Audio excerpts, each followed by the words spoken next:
की अनिश्चितता और परंपरागत खेती की बढ़ती लागत उनकी समृद्धि के रास्ते में रुकावटें डालती रहती है। देश में सूचना प्रौद्योगिकी और दूरसंचार के क्षेत्र में क्रांति आने से आज data, sensor, GPS, artificial intelligence और इंटरनेट से जुड़े स्मार्ट खेती के तरीके तेजी से विकसित हो रहे हैं। स्मार्ट खेती के इन तरीकों को अपनाकर आज देश के लाखों प्रगतिशील किसान अपनी समृद्धि की कहानी लिख रहे हैं। सिंचाई में पानी, बिजली, खाद और लेबर जैसी लागत की बचत करते हैं। आईओटी, बिग डेटा और लोकेशन सिस्टमों से हम अपने फसल, माल मवेशी, मछली, मधुमक्खी इत्यादि का बेहतर रखरखाव और बेहतरीन पैदावार सुनिश्चित करते हैं। आधुनिक मशीनों से हम समय, लेबर और संसाधन की लागत को कम करते हुए उत्पादन को सटीक और सुदृढ़ करते हैं।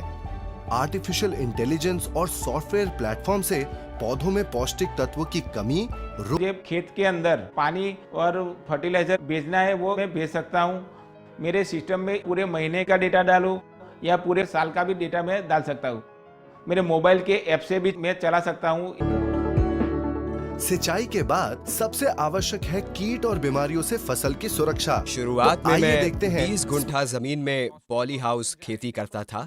अब मैं लगभग 5 एकड़ में खेती कर रहा हूँ। मैं अपने फूलों को इंडिया के साथ साथ हॉलैंड में भी एक्सपोर्ट करता हूँ।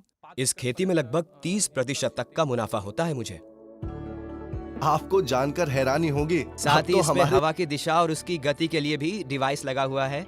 इसमें तापमान के लिए थर्मोमीटर लगा हुआ है, लाइट के लिए लक्स मीटर लगा हुआ है, पौधे की पत्तियों के लिए भी इसमें सेंसर लगा है कि पत्तियों में कितनी नमी है।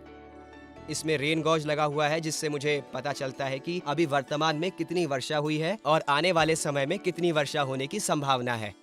ये कमलम भी कहते हैं। इस फल का पौधा 20 साल से भी ज्यादा समय तक फल देता रहता है। इस फल की मांग बढ़ रही है और इसकी कीमत भी 50 से 120 रुपए किलो तक मिल जाती है। इस पौधे को लगाने के 3 साल बाद से इन अमरूदों का वजन 500 ग्राम से लेकर 1 किलो 600 ग्राम तक होता है और इनमें बीज बहुत कम होते हैं। प्राकृतिक तरीके से फसल का बचाव करते हैं। कीटनाशक के अंधाधुंध प्रयोग से